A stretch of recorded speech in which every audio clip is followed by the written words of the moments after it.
Hello everyone, मैं हूं सचिन और आप सबका बहुत बहुत स्वागत है मेरे इस यूट्यूब चैनल पे।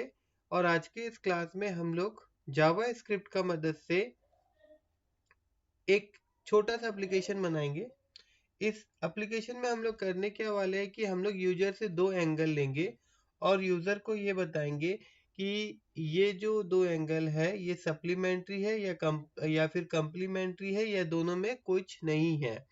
अब उसके लिए मैं आप सबको एक बार रिकॉल करवा देता हूँ अगर आप सबको आता है, और अगर नहीं आता है तो मैं एक बार आप लोगों को बता देता हूँ कि आप लोग पढ़े होंगे ना, स्कूल टाइम में पढ़े होंगे, या फिर हो सकता है कि अभी आप वीडियो देख रहे हैं तो आप एक स्कूल स्टूडेंट हो और आपने ये पढ़ा होगा complementary angle. Complementary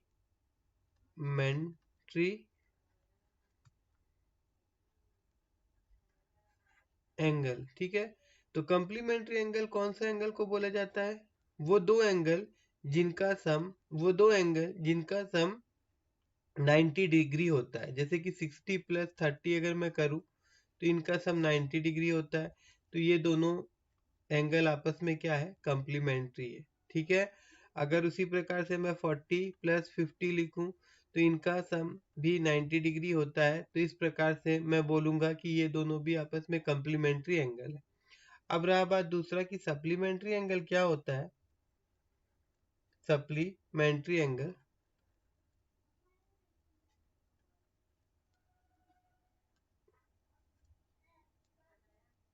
supplementary angle तो आप सबको पता होगा कि जब दो एंगल को हम लोग अगर जोड़े, जैसे कि 110 और 110 और 70 को जोड़े तो 180 आ जाएगा, ठीक है ना।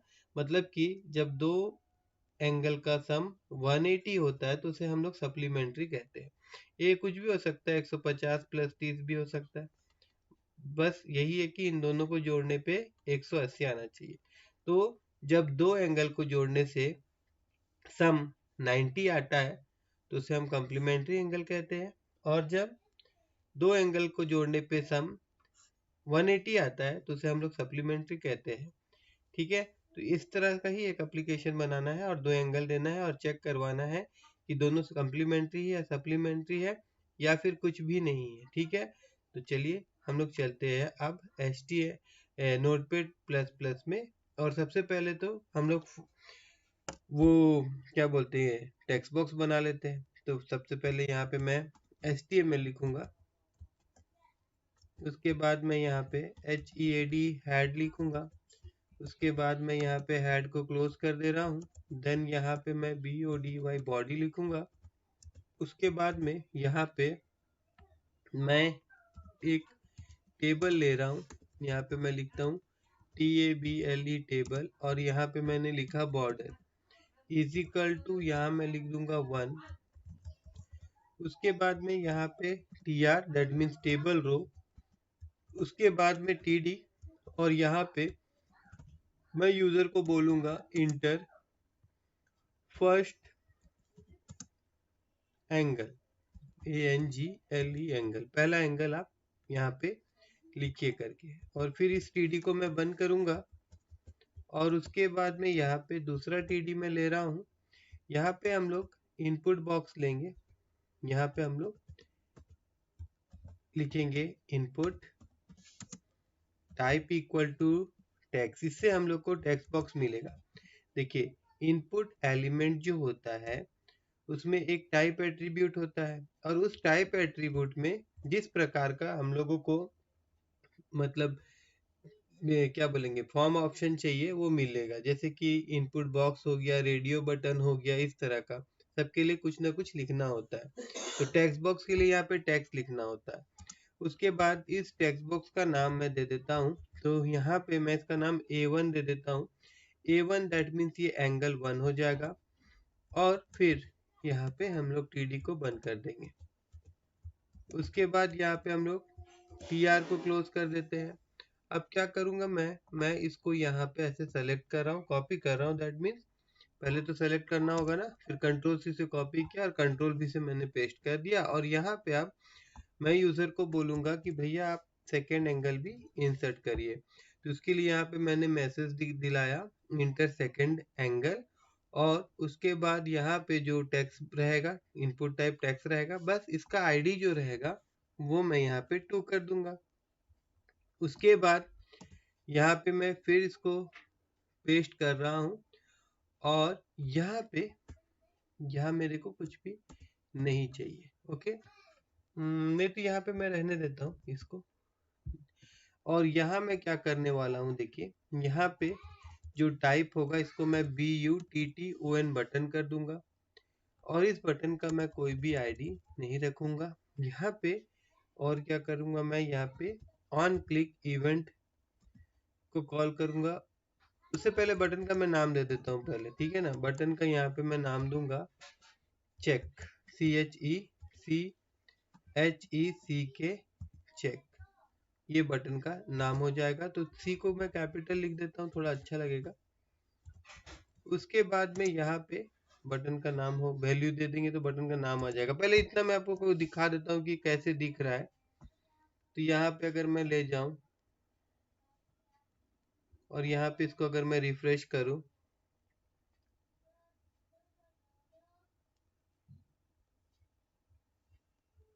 तो देखिए यहाँ पे इस प्रकार से अभी हम लोग को डिजाइन नजर आ रहा है। नीचे में यहाँ पे इंटर फर्स्ट एंगल जो दिया हुआ सब फर्स्ट, तो इसको हटा देना है यहाँ पे। और यहाँ पे मैं एक फिलहाल के लिए एक डिव ले रहा हूँ और इस डिव का आईडी जो है वो मैं ANS रख दे रहा हूँ। क्यों रख रहा हूँ अभी थोड़ी देर में हम लोग जान जाएंगे। फिलहाल आप गौर करिएगा कि इसका डिव का जो आईडी का नाम है वो ANS है, ठीक है। अब इस बटन पे क्लिक करने से हम लोग एक फंक्शन को कॉल करने वाले हैं। तो यहाँ पे मैं ऑन क्लिक इवेंट का यूज कर रहा हूँ और उसके बाद में यहाँ पे मैं उस फंक्शन का नाम दूंगा जिस फंक्शन के थ्रू हम लोग ये पता लगाएंगे कि पर्टिकुलर ये दो एंगल है ये कम्प्लीमेंट्री है या फिर सप्लीमेंट्री है, ठीक है ना। तो उससे पहले मैं यहाँ पे ये टेबल को बंद कर देता हूँ। टेबल यहाँ पे मैं बंद कर दिया और फिर जैसा कि बगल वाला फाइल जो मैंने यहाँ पे बनाया है जिसका नाम code.js है, देखिए code.js ये एक जावा स्क्रिप्ट का फाइल है। ओके, तो इस फाइल को, इस जावास्क्रिप्ट का फाइल को इस HTML के पेज में हमको क्या करना होगा, लिंक करना होगा। तो उसके लिए यहाँ पे लिखना होगा script src is equal to and then the name of the page, page का नाम है code.js। तो यहाँ पे मैं लिख देता हूँ code.js और फिर यहाँ पे हम लोग को स्क्रिप्ट को बंद कर देना होगा। ये देखिए यहाँ पे स्क्रिप्ट को हम लोगों ने बंद कर दिया, हो गया। अब यहाँ पे कौन सा फंक्शन को कॉल करेंगे, देखिए फंक्शन का नाम भी मैं यहाँ पे चेक रख देता हूँ, CHECK चेक रख दिया मैंने और ब्रैकेट ओपन क्लोज, ठीक है। अब हम लोग जाएंगे यहाँ पे और यहाँ पे फंक्शन बनाने के लिए जावा स्क्रिप्ट में फंक्शन बनाने का देखिए अभी बहुत सारा तरीका एरो फंक्शंस है ना। तो हम लोग रेगुलर फंक्शन बना रहे तो उसके लिए सबसे पहले तो फंक्शन की देना होता है and then the name of the function. तो यहाँ पे जो फंक्शन का नाम है वो मैं चेक रख रहा हूँ। ओके, फिर कर्ली ब्रैकेट ओपन क्लोज हुआ यहाँ पे, function then check and then curly bracket open close. First of all मेरे को क्या करना है, मेरे को यहाँ पे ये जो टेक्स्ट बॉक्स है, कौन सा टेक्स्ट बॉक्स आपको मैं बता रहा हूँ, ध्यान दीजिएगा। एक इससे एक टेक्स्ट बॉक्स बना है हमारा, ये वाला लाइन ऑफ कोड से एक टेक्स्ट बॉक्स बना है और ये वाला लाइन ऑफ से एक टेक्स्ट बॉक्स बना है। इसका आईडी A1 है और इसका आईडी क्या है, A2 है। इन आईडी के थ्रू हम लोग इसका वैल्यू को क्या करेंगे, लेंगे, ठीक है ना। अभी मैं आपको फिर से ले जाता हूँ जावा स्क्रिप्ट वाला पेज में। अब आईडी को लेने के लिए यहाँ पे मेरे को क्या करना होगा, मैं एक वेरिएबल ले लेता हूँ, जैसे लेट A1 ही लिख देता हूँ या फिर यहाँ पे मैं लिख देता हूँ एंगल ANGLE एंगल 1 और उसके बाद यहाँ मैं लिखूंगा document dot gate element by ID bracket open close dot value, ठीक है ना। और यहाँ पे पर्टिकुलर उस एलिमेंट का नाम देना होगा जहाँ से मेरे को वैल्यू गेट करवाना है। तो यहाँ पे गौर करिए कि यहाँ पे इस एलिमेंट का नाम A1 है और इसका A2 है। तो पहले A1 लिख देता हूँ मैं, तो मेरे को A1 का वैल्यू मिल जाएगा। तो यहाँ पे ऐसे करके मैंने A1 लिखा। अब मैं आप सबको गौर करवाऊंगा यहाँ पे मैं एक अलर्ट फंक्शन लिख रहा हूँ और इस अलर्ट फंक्शन में मैं ANGLE एंगल 1 का वैल्यू आप लोगों को डिस्प्ले कराऊंगा। देखिए अभी यहाँ पे आईडी मैंने A1 रखा है और A1 आईडी जो है वो किसका है, वो इस टेक्स्ट बॉक्स का है। ठीक है, ये वाला टेक्स्ट बॉक्स जो है, ये वाला टेक्स्ट बॉक्स, ठीक है ना। और एक चीज यहाँ पे अगर मैं आप सबको ये पर्टिकुलर जो लाइन है, पर्टिकुलर लाइन, इसको अगर मैं समझाना चाहूँ तो देखिए डॉक्यूमेंट, तो आप ऐसा समझ लीजिए कि ये जो HTML डॉक्यूमेंट है ये उसके लिए लिखा गया है। उसके बाद क्या बोला जा रहा है कि डॉट करके यहाँ पे गेट एलिमेंट बाय आईडी है ना, ये एक फंक्शन है। ये क्या करता है कि ये आईडी को खोजेगा। तो ये कौन सा आईडी को खोजेगा, ये A1 वाला आईडी को खोजेगा। ठीक है, खोज के करेगा क्या, उसका वैल्यू लेगा। देखिए उसके साथ बहुत कुछ ये कर सकता है, बहुत कुछ मतलब और भी होता है, जैसे डॉट इनर HTML होता है, डॉट टेक्स्ट इनर टेक्स्ट होता है। इस प्रकार से वेरियस ऑफ प्रॉपर्टीज है जिसको हम लोग इस फंक्शन में अप्लाई करके अलग अलग चीज परफॉर्म करवा सकते हैं। फिलहाल हम लोग टेक्स्ट बॉक्स का वैल्यू लेंगे। टेक्स्ट बॉक्स का वैल्यू किसको बोलते हैं, जैसे ये टेक्स्ट बॉक्स है, इसके अंदर में मैं कोई भी नंबर लिखता हूँ तो that is the value of the text box, और ये नंबर क्या होगा, इस वेरिएबल में स्टोर हो जाएगा। और फिर यहाँ पे अलर्ट हम लोग करवाएंगे तो देखिए वही वाला वैल्यू हम लोगों को ये डिस्प्ले करवाएगा। ठीक है ना। तो मैं अगर यहाँ पे इसको हटा दूं, यहाँ पे मैंने डिलीट किया और फिर मैं यहाँ जा रहा हूँ, इसको एक बार मैं रिफ्रेश कर देता हूँ। पेज को मैंने रिफ्रेश किया और देखिए जैसा कि ऊपर वाला जो ये डब्बा है ना यहाँ पे, तो यहाँ पे मैं कोई नंबर लिखूंगा, जैसे कि मैंने यहाँ लिखा 6,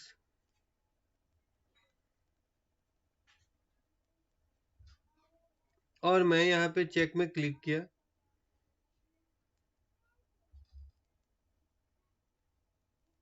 तो देखिए यहाँ पे हम लोग को देखने को क्या मिल रहा है, 6 देखने को मिल रहा है।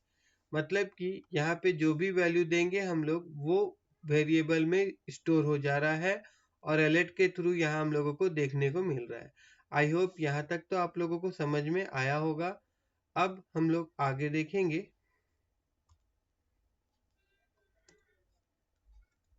तो अब यहाँ पे देखिए इसी प्रकार से मैं दूसरा वाला टेक्स्ट बॉक्स का वैल्यू भी और एक वेरिएबल में स्टोर करा लूंगा।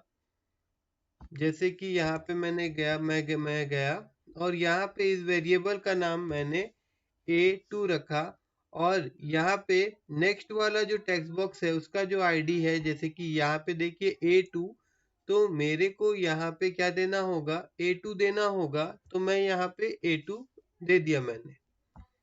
अब एक चीज मैं और एक चीज दिखाऊं आप लोगों को, इन दोनों का हम लोगों को सम निकालना है। तो अगर अभी फिलहाल मैं एंगल 1 और एंगल 2 का सम करूंगा ना, तो मेरे को एक प्रॉब्लम फेस करना पड़ेगा। वो प्रॉब्लम क्या है वो भी मैं आपको अलर्ट मैसेज के थ्रू यहाँ पे डिस्प्ले करा देता हूँ। जैसे कि यहाँ मैं गया और मैंने यहाँ पे इसको रिफ्रेश किया और उसके बाद यहाँ पे मैंने मान लीजिए कि मैंने 30 डिग्री का एंगल लिया और 60 डिग्री का एंगल लिया, और जब यहाँ पे मैं चेक में क्लिक करूंगा तो ये देखिए ये 3060 डिस्प्ले हो रहा है, जबकि यहाँ पे जोड़ के मेरे को 90 दिखाना चाहिए था। अब रहा सवाल कि ऐसा ये क्यों दिखा रहा है, इसके पीछे रीजन क्या है। अगर ये आप जानना चाहते हैं तो वो भी मैं आपको बता दूं कि नॉर्मली अभी क्या हो रहा है कि जो फंक्शन हम लोग यहाँ पे यूज कर रहे हैं, गेट एलिमेंट बाय आईडी, ये फंक्शन हम लोगों को एक string स्ट्रिंग वैल्यू रिटर्न कर रहा है। और जब कोई भी स्ट्रिंग वैल्यू में हम लोग प्लस ऑपरेटर का यूज करते हैं तो ये क्या करता है, स्ट्रिंग को की नेट कर देता है, दैट मीन्स ये स्ट्रिंग को जोड़ देता है। जैसे देखिए स्ट्रिंग दैट मीन्स ए, और ए को अगर मैं प्लस करूंगा तो ये इस प्रकार से आएगा। तो यहाँ पे ये जो नंबर है वो नंबर को नंबर नहीं समझ रहा, वो स्ट्रिंग समझ रहा है। ऐसा समझ लीजिए अल्फाबेट समझ रहा है। जैसे मैंने यहाँ पे 30 लिखा था और 60 लिखा था, तो ये दोनों को मर्ज करके ये मेरे को इस प्रकार से डिस्प्ले करा दिया। अब अगर आपके मन में ये क्वेश्चन अराइज हो रहा होगा कि इसको कैसे सॉल्व करेंगे, तो इसको सॉल्व करने का तो ऐसे दो तरीका है। या तो यहाँ पे हम इसको टाइप कास्ट कर देंगे, मतलब स्ट्रिंग से इसको नंबर में कन्वर्ट कर देंगे। तो दो जगह से कर सकता हूँ, इस वेरिएबल के आगे मैं नंबर लिख के कर सकता हूँ, या फिर ये जो डॉक्यूमेंट है ना, इसको एक फंक्शन में हम लोग रख देंगे। प्रेस INT नाम का एक आता है, प्लस INT, उसमें हम लोग डाल देंगे। कैसे, तो मैं आपको दिखाऊंगा यहाँ पे। उससे पहले मैं आप लोगों को इसका डाटा टाइप दिखा देता हूँ ना, तो थोड़ा अच्छा लगेगा और अच्छा लगेगा। क्योंकि आप कभी भी कोई प्रोग्राम करेंगे और आपको अगर डाटा टाइप जानना है कि पर्टिकुलर जो आपको वैल्यू मिल रहा है वो किस डाटा टाइप का है, तो उसके लिए एक फंक्शन यूज होता है, type of function. Type of function के अंदर में अगर मैं कोई वेरिएबल को पास करूं अभी, जैसे कि एंगल 1 को मैं पास करके दिखा देता हूँ, तो एंगल 1 का जो डाटा टाइप होगा, एंगल 2 का भी वही डाटा टाइप होगा, क्योंकि हम लोग सेम प्रोसीजर से इन दोनों वेरिएबल में डाटा को स्टोर करवा रहे हैं। तो एक बार मैं अगर वापस यहाँ जाऊं और यहाँ पे इसको एक बार मैं रिफ्रेश करूं, एंड देन अगेन यहाँ पे देखिए मैं 56 लिख रहा हूँ और यहाँ क्लिक कर रहा हूँ, तो आप गौर करिए यहाँ पे हम लोगों को स्ट्रिंग देखने को मिल रहा है। तो अब इस स्ट्रिंग को नंबर में हम लोगों को क्या करना होगा, कन्वर्ट करना होगा। फोर्सफुली इसका डाटा टाइप को हम लोगों को क्या करना पड़ेगा, कन्वर्ट करना होगा। तो उसके लिए यहाँ पे मैं क्या कर रहा हूँ कि यहाँ से लेके यहाँ तक इसको मैं थोड़ी देर के लिए कट कर रहा हूँ, और यहाँ पे PARSE देखिए, तो नीचे में इतना सारा दिख रहा है। मेरे को इसको नंबर में कन्वर्ट करना है, तो उसके लिए मेरे को प्रेस INT लेना होगा और ब्रैकेट ओपन क्लोज, और इसके अंदर में जो अभी हम लोगों ने कोड लिखा था उसको डाल देना होगा इस प्रकार। सिमिलरली नेक्स्ट के लिए भी मेरे को यही करना है। तो मैं यहाँ पे क्या करूंगा, मैं इसको कॉपी करूंगा और यहाँ पे इसको मैं पेस्ट कर दूंगा। बस अब मेरे को फिर से इसका आईडी जो है ना यहाँ चेंज करना होगा, A2 करना होगा। और अभी देखिए सारा चीज मैं ऐसे रखते हुए ही आप लोगों को फिर से अगर दिखाऊं कि अभी जो वेरिएबल है एंगल 1, इसका डाटा टाइप क्या दिखा रहा है, तो आप सबको समझ में आ जाएगा कि पहले तो ये स्ट्रिंग था और अभी ये जो फंक्शन हम लोग यूज किए है PRSEINT, इससे क्या हो जाएगा, ये नंबर हो जाएगा। अगर मैं यहाँ वापस जाऊं और एक बार मैं इसको फिर से रिफ्रेश कर दूं, एंड देन यहाँ पे मैंने 60 लिखा, देखिए 60 लिखा और चेक में मैं क्लिक किया, तो यहाँ पे देखिए अभी गौर करिए कि जो पहले थोड़ा देर पहले यहाँ पे हम लोगों को स्ट्रिंग दिखा रहा था, अब क्या दिखा रहा है, नंबर दिखा रहा है। तो हमारा काम जो था वो खत्म हो गया। अब हम लोग बढ़ते हैं, जो हम लोग एप्लीकेशन बना रहे थे। अब हम लोग क्या करेंगे, यहाँ पे मैं एक वेरिएबल बनाऊंगा, लेट sum लिख के, और ANGLE एंगल 1 प्लस एंगल 2 कर दूंगा, एंगल 1 प्लस एंगल 2 कर दूंगा। और अभी यहाँ पे देखिए, यहाँ पे इफ मैं स्टार्ट करूंगा और यहाँ इफ में मैं बोलूंगा कि अगर मेरा ये जो सम है, अगर इसका वैल्यू इक्वल टू 90 होता है, तो फिर क्या करना है, पहला ये होगा। उसके बाद में फिर यहाँ पे एल्स इफ आएगा, और एल्स इफ के अंदर में फिर मैं कंडीशन दूंगा कि मेरा जो सम है अगर उसका वैल्यू इक्वल टू 180 होगा,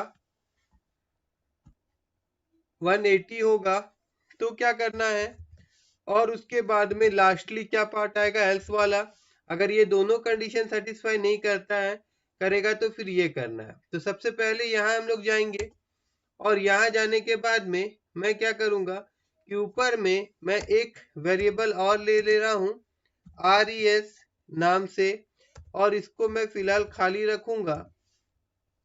और यहाँ जाऊंगा और यहाँ पे मैं बोलूंगा कि वो जो RES वाला वेरिएबल है उसके अंदर में लिख दो COMPLE MENTARY complementary ANGLE angle, ठीक है। और नहीं तो फिर मैं यहाँ जाऊंगा और फिर यहाँ पे RES इक्वल टू मैं बोलूंगा, यहाँ लिख दो supplementary ANGLE angle, supplementary angle. और नहीं तो फिर मैं यहाँ जाऊंगा और मैं यहाँ पे लिखूंगा RES इक्वल टू और इन्वर्टेड कॉमा और यहाँ पे मैं बोलूंगा NEI THER neither SUPPLEMENTARY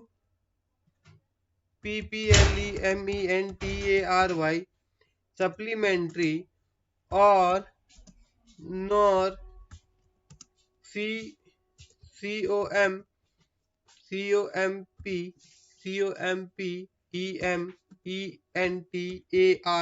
complementary, ठीक है ना। अब उसके बाद में हम लोग नीचे जाएंगे और यहाँ मैं लिखूंगा document dot gate element by ID। और यहाँ पे ID देखिए, मैंने आप लोगों को बताया था यहाँ पे मैंने एक डिप बना के छोड़ के रखा था जिसका ID ANS था, यहीं पे मैं रिजल्ट डिस्प्ले कराऊंगा, तो इसीलिए यहाँ पे मैं ANS लिख दूंगा और उसके बाद यहाँ पे डॉट इनर HTML लिखूंगा एंड देन RES को मैं यहाँ पे पास कर दूंगा।